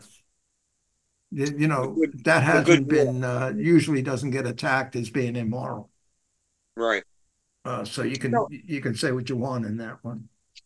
there Oh, were there were I don't know if there were entire documentaries about that, but I remember seeing within other documentaries about the war, they would mention guys who fought and everything like that. Because I remember they talked about Eddie Albert. Eddie Albert was in the military. Oh yeah, he won the Navy Cross, the second highest medal you could win in the Navy and Marine Corps. He Now, did was that hmm? Eddie Albert? I'm just trying to. Oh yeah, Eddie Albert. Okay. So, and there was, of course, Murphy, the guy who got all these awards and that Audie made him Murphy. a, yeah, Audie Murphy. That made him a movie star. But I'm Right. wondering if Eddie Albert, because he, got uh, No, did well in the army, got more roles when he continued. maybe he got more roles, but he was already a known actor because what he did was he he was in he was a medic or something, and at Tarawa when they invaded Tarawa, it was a very bloody operation, and a lot of guys were like, if their landing craft blew up or something like that, they were floating in the water, and he personally picked up 11 guys out of the water, wounded guys. I mean, he would drag them up or jump out, swim over and pull them over or something. And one of the guys he pulled out of the water said, here he was floating in the water. Thought he was dead. That was it. He was badly wounded. And then he's being pulled into a landing craft or amphibious vehicle. He said, by a movie star. I mean, he recognized Eddie Albert. He'd done a few movies before that. And he said, I didn't know. I thought I was, maybe hallucinating or something. What's this Hollywood actor doing pulling me out of the water? And Eddie Albert said, they asked him, they said, how'd you do? You were under fire. You risked your life to save 11 guys. He said, I don't know. I didn't think about it. Just saw 11 guys, these guys are floating in the water or something. And I tried to save them. Most of these guys, they didn't. I mean, you speak to guys who won medals for something. And one guy told me, I'll never forget, Canadian guy said, how did you win that medal? What'd you win that medal for? He said, for being an idiot. He said, I ran out and charged a machine gun nest when nobody else could move under withering fire, and I took out the machine gun nest and I won a medal. He said, if I had to do it over again, I wouldn't have gone 1 inch forward. I would have never done it. But that's why they want young guys in the military. The funny one was, do you remember the actor Richard Todd? What movie? British actor. He was in the Dam Busters and Well, I wouldn't recognize him because they don't. Most of the British actors are like very conservative and very reserved. So I say, all right, right. drop the bomb. They don't you act like crazy guys. No, but you. Oh, wait a minute. Richard Todd. Wait a minute. Is that guy? Wait a minute. Richard Todd. Let me see what he looks like. Let me see his face. Oh, yeah, I recognize him. Right. Yeah, Dam Busters. Right. Now, there was another British actor who was in a bunch of these movies. But what about Richard? He was in the military too? Richard Todd, in the movie The Longest Day, he played the leader of the operation to take the first operation of D-Day, to take these two bridges, really, but the one in particular, which they called Pegasus Bridge, over the Orne River. They were the first. It was the first battle of D-Day. Happened like 10 minutes after midnight. And he was in charge. It was a very successful operation. And so Richard Todd was picked to play the commander of that. Turns out Richard Todd was there in that operation during the war. He was one of the paratroopers that helped take that bridge. And he said when they were making the movie, they had one actor run up, one actor is playing a young lieutenant who was running up to Richard Todd, who was playing the commander, to give him a message. And he realized that actor was playing him, Richard Todd. And the producers didn't even know it. They said, they knew that this guy had delivered a message, but they didn't know that in real life it was Richard Todd who had done it. He was, he saw a lot of action. You know who So else? while we were talking, I looked up just to Hmm? query, movie stars who became served in the military, right? There's Yeah, people you would not believe. Clark Gable, Mel Brooks, yeah, uh, yeah. I knew that. uh, Tony Bennett. In Tony Bennett. addition to Yeah, the ones you mentioned, Charlton Heston, Hugh Hefner. Hugh Hugh Hefner. Hefner. Hugh Yeah, Hefner. He never saw action, but let's see. But what did he do? I don't know. Oh, he served a total of 2 years in the Army and was relieved of his duties in 1946. But he was in the Army. And but these other guys, Clark Gable was a gunner, and even though he joined when he was 40. Uh, let's see what he did. fascinating story. He was sent over to make training films Uh-huh.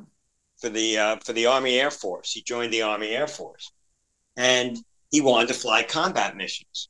So he wangled his way into flying combat missions. I think he flew 5 missions, and he wangled his way on. He couldn't be the pilot or the co-pilot, so he said, "Just make me a gunner." Right. And supposedly, he actually was credited with a probable, meaning, shooting down one German plane or something. But when the heel of his boot got shot off on like the 5th mission, Louis B. Mayer, the head of MGM, said, "Get him out of there. We've got money invested in this guy. Get him out of there." Right. Otherwise, he would have kept flying.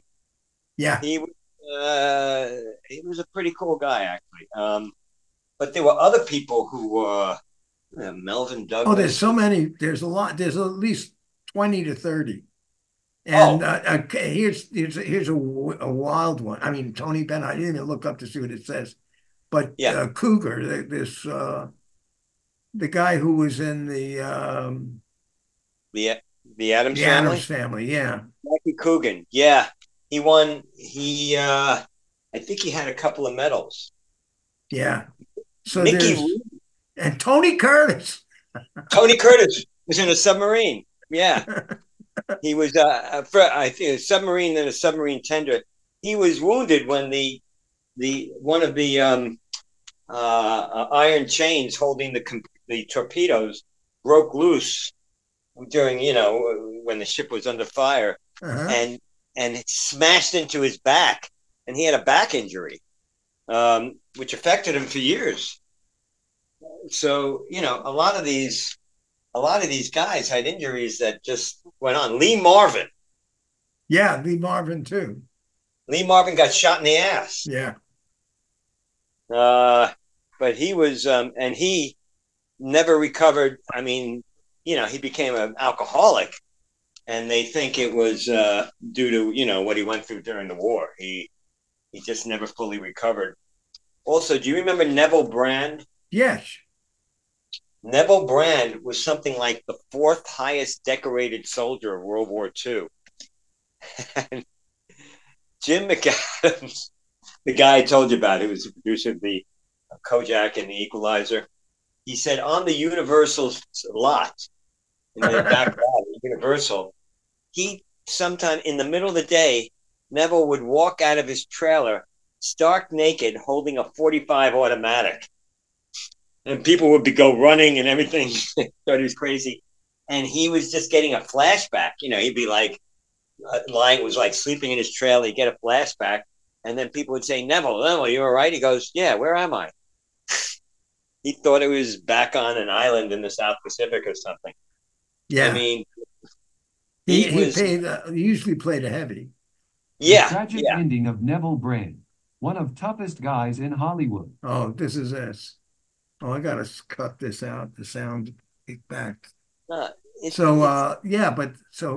said he had a unfortunate tragic death, which I didn't look up yet.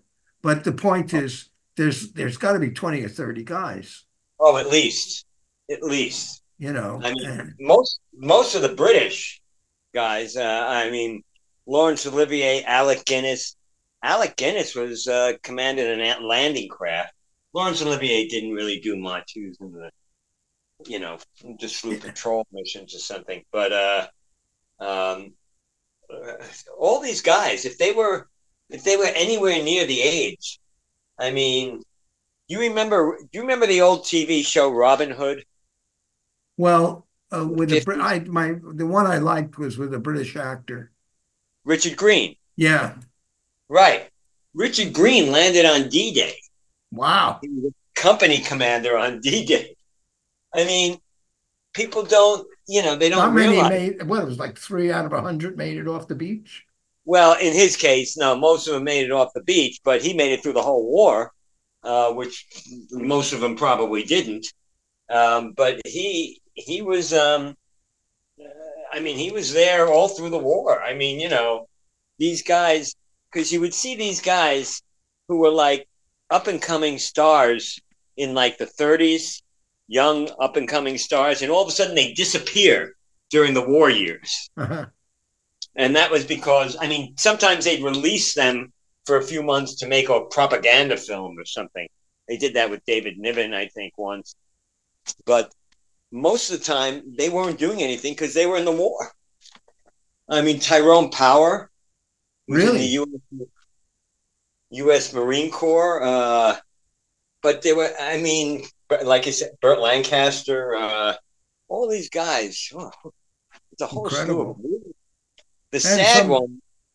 Some women, too. B. Arthur. Some women, yeah. The sad one was William Holden, who was the first married man with children in Hollywood to enlist right after Pearl Harbor. I think he enlisted on December 8th, 1941. And he was making training films. And he kept on, trying to get transferred overseas. And his transfers kept on getting turned down. What he didn't know was the studio paid the Army Air Force, to not send him overseas because they were investing in, they thought he was an up-and-coming star. Right. So he thought, he didn't know why. He was trying to get into combat. And the reason was his brother was killed, who was a carrier pilot. And he was killed, I think, in 1943. And finally, towards the end of the war, Holden made it overseas. He finally did. I think he was in the last 6 months of the war. But boy, was he pissed off at the studios because he didn't know. Yeah. But he's, he was in the battle on Tokyo Ri. Yeah, he was in the bridges of Tokyo Ri. The bridges of Tokyo Ri were Korean War. And he was in the movie, and in the movie, he gets killed. I know. And just like in the book, but the studio wanted him to live. And really? Said, they wanted to alter the script? Yeah. And Holden said, if he doesn't get killed in the movie, I'm not doing it. Because his brother had been killed. Was a carrier pilot. And he said, it's, I don't want any like rosy, happy Hollywood endings or something, So this goes on and on. Here's Cesar Romero. I didn't know he was in there. Television star. He subsequently served aboard the USS Cavalier in November 43. Oh, he saw action during the invasion of Tinian and Saipan. Saipan, yeah. Henry Fonda, Henry Fonda was got to a lieutenant commander. Douglas Fairbanks Jr. Right. Was and Robert Montgomery. You remember Robert Montgomery? Sure, right. He had two PT boats sunk from under him. Mm-hmm. He was in the Navy, and he stayed in the Navy Reserves after the war, just like Jimmy Stewart did in the Air Force Reserves. Jimmy Stewart eventually became a general. He became a brigadier general because he stayed in the reserves. Yeah, well, he he made that movie about the FBI too. Right. He's a very straight arrow, Yeah, America, a definite Republican. He was a military man. He became, very pro-military because he was a high-ranking officer by the time he came out. He was a commander of a bomb group in England. Everybody knew that. He was. He saw a lot of combat, and it changed him. By the way, Audie Murphy, who wasn't an actor before the war, Right. Yeah, no, he became an actor because of the right, because he was got the medals for being the bravest man in the war or something. right, highest decorated guy. But do you know he died in his early 40s in a plane crash. All right. But for his whole life after the war, he slept with a .45 automatic under his pillow. Yeah. His wives used to say, "I can't take it anymore." He had a loaded gun under his pillow every night when he went to sleep. Uh-huh. I mean, it's kind of sad, but he went through a lot of shit. But Mickey Rooney was assigned to entertain troops, and he wangled his way into the infantry. He wound up in the infantry. Yeah, he. He was supposed to be entertaining going out there and entertaining the troops, and he would go out to the front lines to entertain the troops, and then so he just said, I want to get into this thing, so he did. There's a couple of other actors that had really, unusual. You would have never expected them to be that. There was another actor, I think Claude Akins. There were a couple of other actors that really had, we're in the war for a while. Oh God, I forgot. I guess if you named him, I know I told you about Alec Guinness. Yeah. No, so all these names and stuff is like actually it sounds more like a series. A TV series really. And rather than like a documentary or or maybe a short documentary like the Brits that do this, they'll have like four episodes. Each one's like an hour or an hour and a half, and they'll do 4 episodes, in a series. So it could be something like that, but it's something for like the History Channel. That's what it would be. You know who? You know what they could do? I mean, if I were making a TV series, like an anthology series, I would have every week a new episode about a different actor that served in the war. Tell their story. But I'll tell you though, in terms of theatrics, there's a show that's very popular on PBS called Finding Your Roots. Yeah. And I watch it every once in a while. Mostly Grace watches it. It's a little bit too woke for me. But they always do 2 people. Right. And so that gives a balance because they could be 2 different kind of personalities. One could be a comedian, the other one could be serious or something. So you could do the series because some of these stories aren't enough for a whole episode. But you could do 2. The guy, this one or that one, whatever. And however you structure it could be a thing. And the other part of it is there's stories like that in contemporary. There was a big deal with this football player who, after 9/11, quit the team to go in the army, and then he got killed by another soldier. Right. Friendly fire. Yeah. Or insanity, one or the other. So, so there could be stories like that too. Oh yeah. And what about Ted Williams, the ball player? I don't know. Ted Williams could have had the best record in all of baseball, but he spent 3 years in World War II and 2 years in Korea. He actually got recalled for the Korean War, and he went. He didn't have to.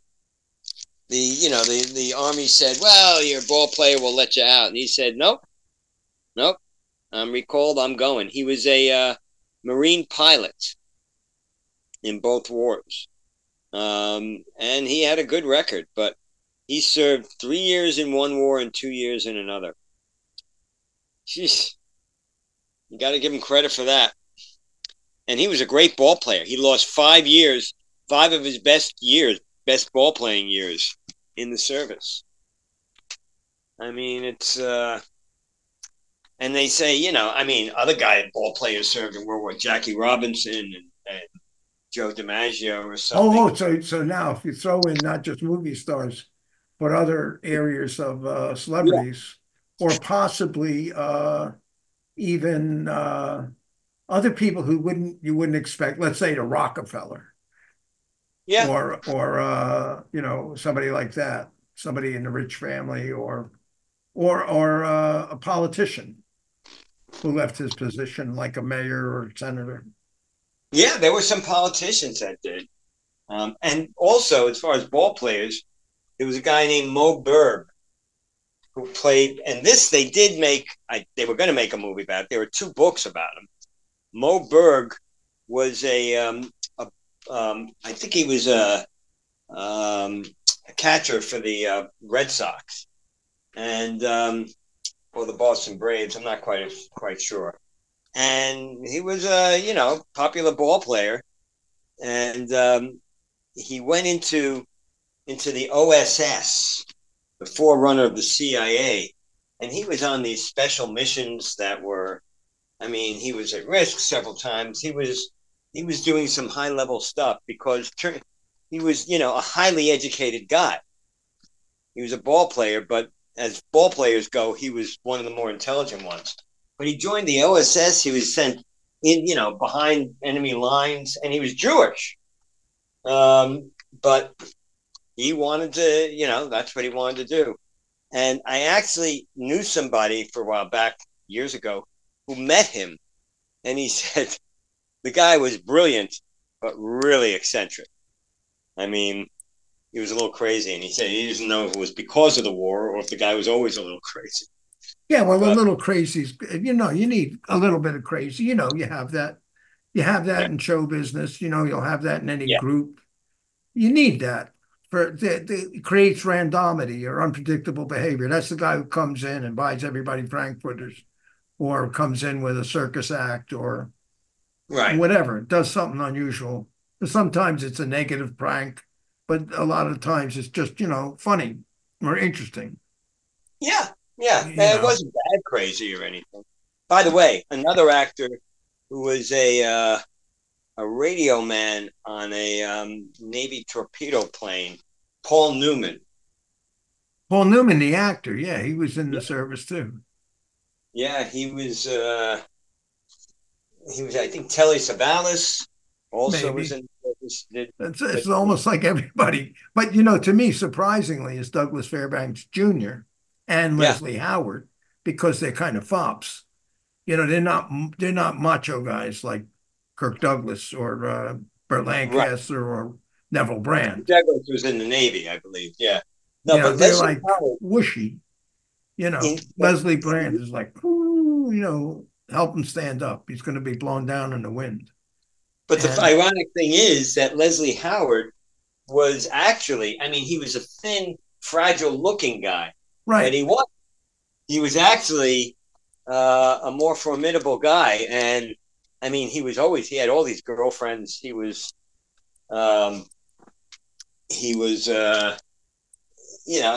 like that in real life. And Douglas Fairbanks Jr. the same way. These were educated and cultured guys, but they were rough. Douglas Fairbanks Jr. is like Johnny Depp. He's just like effeminate, like, has an earring, Right. That's what they saw him as, Sinbad. But in actuality, he was a regular guy. Yeah. And he went into the service, and he was in the service for 3 years. And everybody who knew him in the service said, well, one thing about him was he never, you'd never know he was a movie star. He was just one of the guys. Yeah. He was, he was an well, officer. everybody's just one of the guys. It's a pretense of being a celebrity. It's, that's my identity, is my commodity. That's my personality, is what I'm selling. So, but that's so there's lots of material there. We just came up with a show that can have at least 12 Well, it could run for 3 seasons or something, and Oh and yeah, then what do you call it? When it does the rounds where you keep seeing things over and over again, right, right. residuals. Yeah, It I could think that it could play that would be an forever. excellent idea. I mean, I'm surprised nobody actually thought of it. I mean, if you think of it just from World War II, it's been, 80 years almost. No, more. I mean, 80 years. Well, I could give you one reason where you wouldn't want it. All of those stars, when they came back, right? Mhm. They are playing parts and they're going to be cowboys or hero, whatever they're doing. They don't want that like Jimmy Stewart. They don't want it. Oh, he was in the Air Force. That's Jimmy Stewart. He was in the Air Force. They want that's Jimmy Stewart. He was in this Hitchcock movie, Vertigo, right? Right. They don't want to change the image. Yeah, he did. He did this thing. He did an airplane movie where a plane crashed in the desert. I forget the name of it. Oh yeah, The Flight of the Phoenix. Good Right, movie. Yeah, I like that movie. right. So it's like he played to a certain audience of very straight. He never did anything weird. He didn't do Psycho. He did like straight movies. Right. No sex really. I don't know. Maybe there was sex with Kim Novak in one of his movies, or like at least in a something. But it's like the Phoenix thing. It's a Right. straight adventure movie, sort of.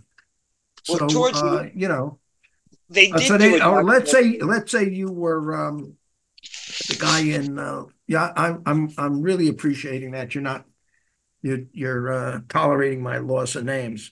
The guy in Lawrence of Arabia, Peter O'Toole. Peter O'Toole. So if you're Peter O'Toole and you were a gunner in World War II, you don't want that. you know, No, you maybe. want people to identify you as Lawrence of Arabia or whatever other movies he was in. And or let's say it was the guy he did Beckett with Richard Burton. Yeah. So Richard Burton, he says, oh, Richard Burton is Thomas Aquinas. He is the Right. part he played. At least he has that identity. And then some of the actors say, I'm sick and tired of that. Let's say Clint Eastwood, I don't want to play Dirty Harry anymore, or I don't Mhm. want to be Superman anymore, right? Or the most famous one is Sean Connery says, I don't want to be. I'm breaking away from James Bond, Right. play other parts, and he did. He didn't have a great career, but he did some good movies after that. So I could see where the agent would say, no, no, don't bother playing that up. That's for a very limited audience of people who are nostalgic about World War II or just in love, like sexually aroused by American patriotism. you know, we don't Well, want that because you had other celebrities that were radical. I don't know. I can't even think of one right now, but represented disestablishment. Oh, like uh, the guy who was in Parallax View and the Reds and Dick Warren Tracy. Beatty. Warren Beatty. Warren Beatty. Yeah, he's like radical. He's making crazy radical movies like Reds Well, or something uh, though. or Jim Carrey.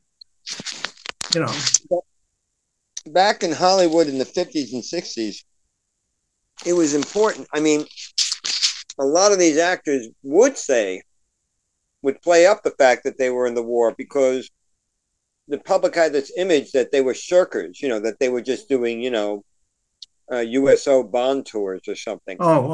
yeah. And they wanted to say, no, no, I actually did my bit.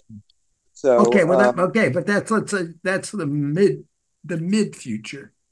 That's at the time. But those people grow up, and now you got their kids. So like right, Robert De Niro, he's what he plays and what he's like, and Christopher Walken, and right. whoever else was in that movie, though, uh, the The Deer Deer Slayer. Hunter. You know, Yeah. they they Um, they want to be noted as, what do you think? Robert De Niro is a great actor. Uh, Leonardo DiCaprio, is a movie star. He plays, Right. and he deserves credit for playing some of the roles he played. Right. Some people don't like him, some people like him and like his movies, or they don't. But you think of him as a Hollywood person who makes movies, not as a patriot. Oh, Well, another one. Here's a classic one: Sylvester Stallone. yeah. He wouldn't want. Well, he might want to say, "Yeah, I was in the Marines," but But he was. he's only one of the rare ones. Oh, he's got an interesting story.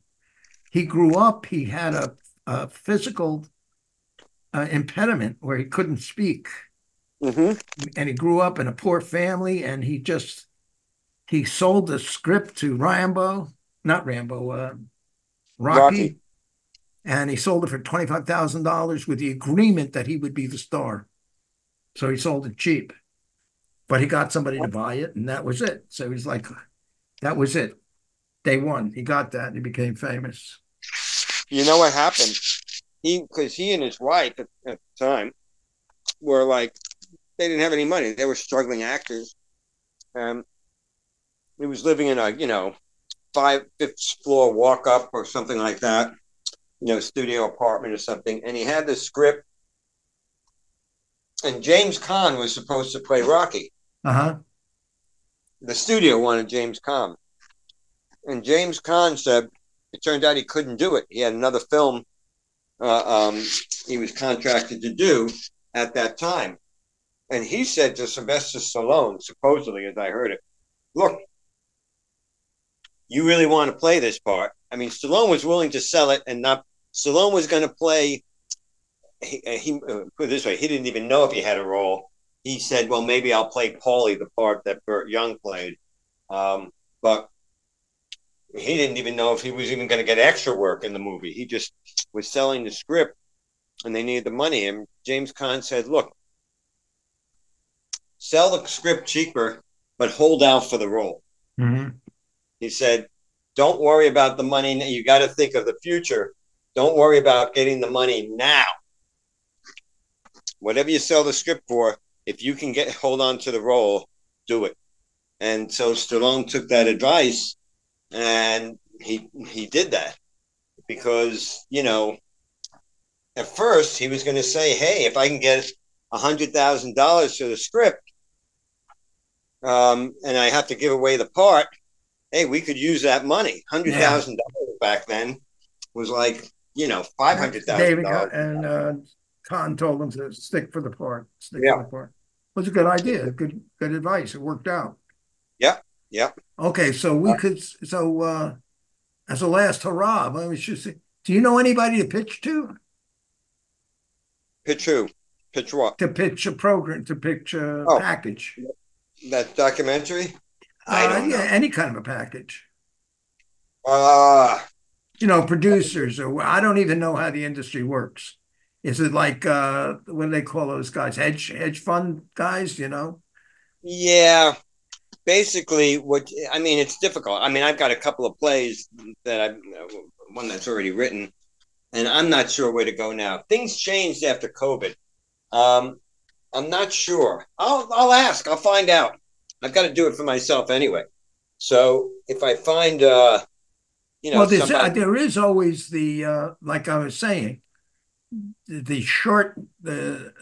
shortcut is to just raise $50,000 or not raise $50 and do it on YouTube.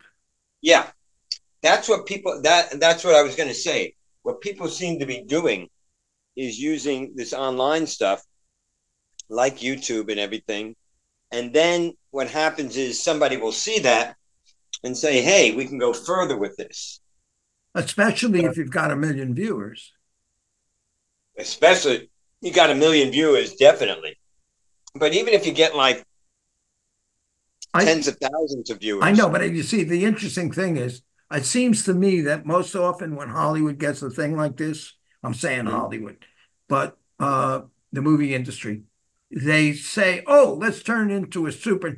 These were the actors who were fighting in World War II, but they were actually doing it because of a UFO connection. We got to get UFOs in there, or the superheroes or something. They turn They'll it try to into do some that. kind of bizarre thing. I think this would be no, because of cable, you could pitch this to a specific cable channel. For instance, Right. the History Channel. Yeah. That would be the place to pitch this, which is that, That's right. And I got one for the History Channel too. I don't want to start talking about it, but yeah, but the thing is, we know this is true, that it's not the idea, it's the persistence and the distribution. It's making it happen. yeah, That's what matters, not the idea, because everybody's had the same ideas. But it's like, did you make it happen?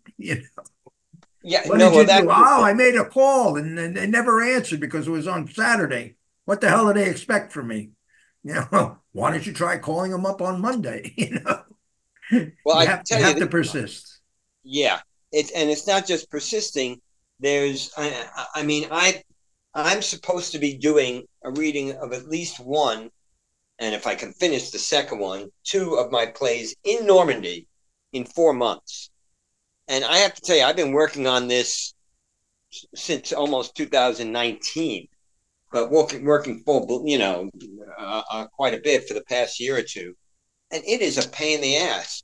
Nobody wants to help or to take it on until you've done 3/4 of the work already. Yeah. Then they'll come in and say, "Oh, all right, we'll help you." So basically, I have places I can do it, but they don't have any money to give me. Are you So talking about documentary about Normandy?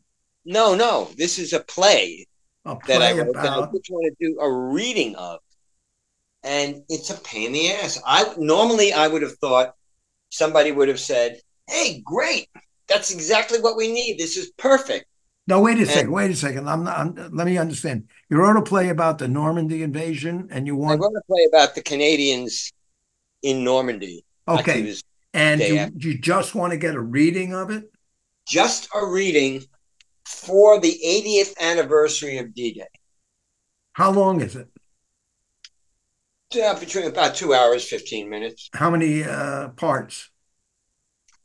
Well, there's a lot. It'll need about, that's one of the problems. It needs at least 10, probably 11 or 12 actors. No, I mean, but can somebody double up? Play two Oh, yeah, parts? they have to double up. There's 27 characters. Oh, there's 27, so you need at least 10 or 11 to play to 27. Right, Oh, right. yeah, that's a big deal. No, but wait a second. Is it all, you need them all at the same time, or is it in sections? In other words, could I do, if I broke it into 5 sections, could I do each one with like 4 or 5 actors? You mean do it on different days, 5 Yeah. sections? Probably wouldn't be. No, it wouldn't follow quite as well. Well, No, you're saying the whole thing has to be do a one act delivered one. in 2 hours. You can't do a segmented. I could do it segmented. Then it would be like a series. Yeah. But how to do it in under those circumstances in Normandy, because that means I would need the same space for half an hour a day for 5 days in a row or whatever. It's Wait a minute. You're just talking about a reading. You're not talking about locale. I'm not talking about doing a full production. A reading means they have the scripts in hand. It has to be rehearsed, but it doesn't have to be 4 weeks of rehearsal. It just has to be 1 or 2 rehearsals. And then they go up and do a reading of the play. And I mean, we do this all the time in New York. So Yeah, but it doesn't have to be in the same venue. yeah, well, no, I would do it in different venues if I could. So you just need to, and it's hard. I understand if you take 5 people and you do segment one and then they're not committed to do the following segment, that creates a problem because you have to recast and start over. Yeah. Then you need that many more actors. I'd be better off with a crew of about, and then I need somebody to read the stage directions because it's just okay. Wait a minute. How about this? Wait a minute. I'm sorry. I'm brainstorming. I know nothing about it, but what about making a summarized version that's I half tried an that. hour or Half an hour 45 wouldn't work. minutes, 45 minutes with 5 actors? Um, And if it's successful, then you'll have the backing to get the 11 or 15 actors to do the 27 parts in the 2 hours. Basically, I could do scenes from it. I tried this once. I did scenes from it, and we didn't need more than 5. I think we needed about 7 actors, 6 or 7 actors. I forgot. And I did some scenes from it, about 4 or 5 scenes. So the scenes with the fewest actors I would do. But then I could do that. If that's all they wanted me to do, I would do that. But well, the reason I'm saying that is because I know 2 different places where they're doing Shakespeare over Zoom. And the point is, Jim himself is reading Shakespeare. Yeah. I know, I'm involved in it. Yeah. Okay, great. So there's a group of people who have enough ham in them. They want to read scripts out loud. So, yeah, we do it just for the hell of it. Yeah, basically. Yeah. But it's to that part of the soul that is like, excuse me, I was talking here. Well, yeah. Listen, to want to be heard. So, in other words, working with what you've got, make the scenes, and then that gives you a package that's enough to promote and expand it, as opposed to not doing it because it's too complex to get 12 people to stick together, rehearse, and do a thing that's 2.5 hours long.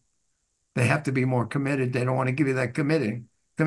I think, one of the things is most actors, I know they all have a thing for art and creativity and the work, but it's also self-interest.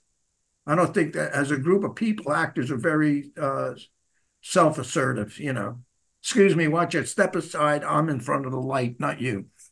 It's upstaging. Yeah, that's where the phrase comes from. Upstaging is stealing the scene by walking behind the guy. But right. But you know what I mean. Yeah. Pushing. Actually, the peacocking.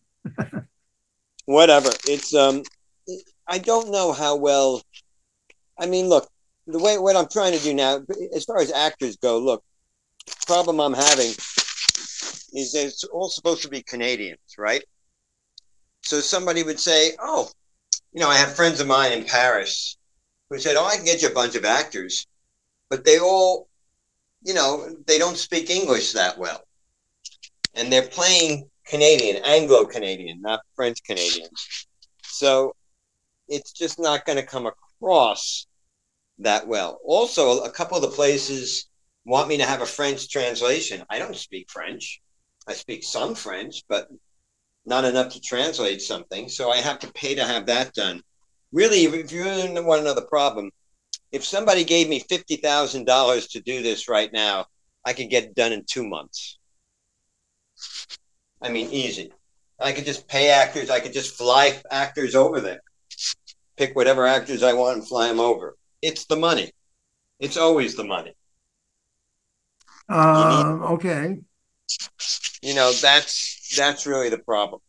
And nobody has any money to contribute to this. There are places there that I know, like museums and everything like that would say, yeah, we can give you our space, but we can't give you any money. And so the idea is, how do I get the actors? So I figured what I might do is go to London or check with people in London and see if we can. It's a lot cheaper to fly people over there. But in my case, I don't have any money.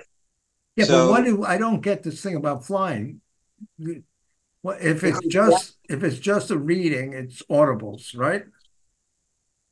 There's no video. Does it require you want to have a video of the guy reading, right? No. I don't need a video. So then why do you have to fly people to London? Why do you have to? What's the difference where they are? I have to get the actors who can come across as believably Canadian. Yeah, but they don't have to come to Canada or the US. They can do it over the phone or over the internet. Well, we can. You're talking about a Zoom reading. Whatever. It doesn't have to be Zoom. Any kind of technology. Yeah, I know. They're talking about an in-person. This would be an in-person. The actors have to be there in Normandy. In Normandy, in the country of Normandy? In the country of France, the In region. in the neighborhood of Normandy, Yeah, they would the have to be there for the reading. they have So to be in Normandy for the reading. mhm, that's the whole point. Yeah, but Uh, I'm just okay, but well, that's nice. That's a great definition. But that's like 5 steps up, because from where you are. So you got to say, what's my next step? and well, first of all, my next step is to finish the second play. But my next step is to say, okay, all right, what do I have to do? I have to translate the play. My next step is to try to, and what I've been doing for the past year is to try to raise money. And again, let's say I get actors who are based in London to do it. Well, that's a lot cheaper to get them from London to Normandy than from Canada or the U.S. to Normandy. So that cuts down my cost, but I still got to raise that. It's still going to be at least a few $1,000s. All right. Probably more like, if I have to do the translation, we're talking more like about 10 to 15,000. And so Okay. far, I haven't had much success in not that I'm an expert at raising money by any stretch of the imagination, but I've been trying. It's just difficult. A lot of these things are things you have to apply for, and it could take years to do it. Plus the fact you got to, fulfill certain responsibilities. You talk about, let's say, woke, right? There was a woman who did a one-woman show in Normandy about her relation. This is the last 5 years ago, about her, relationship with her father, who was a Normandy vet. Well, there was a woman who was doing it, so she was able to raise money for people who, from women's groups and things like that. If the government, I mean, if my play was all about First Nations and Native American people, I could raise money that way. Everything's it's more difficult now. People don't look at a people look at a project through a colored lens. So, in other words, they'll say, "Okay, but what is this?" In other words, we can give you money provided you have at least so many people who are at least so many women in it. At least if you have so many people of a certain ethnicity or whatever. But as far as just money to do the play, nah. And I mean, I tried going through veterans groups. I tried going through the regiment that the first play is based on. And they don't have any money to do for this. Everybody's raising money for their own immediate problems, Mm-hmm. that they have to deal with. So they don't have money to give to somebody else. Let me interrupt a second. Do you have a synopsis of what the play is? I have a synopsis, yeah. It's like 10 Uh, pages or less. no, no, I have like a synopsis that's a couple of paragraphs. Oh, okay. So Well, it was. do me a favor, send that to me. You want me to send it to you? Yeah, I'll talk to somebody. I want to talk to somebody about it. I want to see what it is. I don't know what it is. All right, I'll send you the synopsis, but you want me to send it to the same email that you Yeah, send yeah, out? yeah. That's me. That's my email. Okay. All right. And but you got to hurry up because I don't know how long I'm going to live. I'm not sure. Every once Ken, in a while, I hear the beep beep, the train coming. Ken, All aboard. you better hang out for a while. That's all I can tell you. All You right. better, Okay, that's enough for tonight, right? yeah, yeah. I don't think anybody's coming on the I show. don't think so. Not at this point. But what Okay. I'll do is give me a couple of days on that, though. All right. When I get it, I get it. Yeah. But in the meantime, yeah, I'll find out. What Jim never came on, right? No, I don't think so. No, no, he didn't. Nope. Yeah, Jim's been erratic lately because of he's got his own stuff that he's going through, so health wise. So He all does a right, show every Thursday morning. does he? on WBAI? Yeah, 7 to 8. He's Well, been maybe doing it that's for months, 7 o'clock to 8 o'clock, called What's Happening or something like that. Here and Now. I think it's called Here and Now. that's why he didn't come on. He probably did this other meeting, and then he was tired and he went to sleep. Yeah, but when or not I well, my experience is after the meeting, there's a meeting after the meeting to try to unwind from all the frustration, you know. Right, right. But if he's got to be up by 6 in the morning, Yeah. yeah. Give him a break. If I would have thought of that, I would have said, "Oh hell, he's not going to come on." Going Okay. viral. All right. Good night. All right. At the very least, I'll try to get that out to you, and next week we'll try it again. Okay. Good enough. All right. Bye-bye. Take care, buddy. All right. Speak to you later. Okay. Bye bye.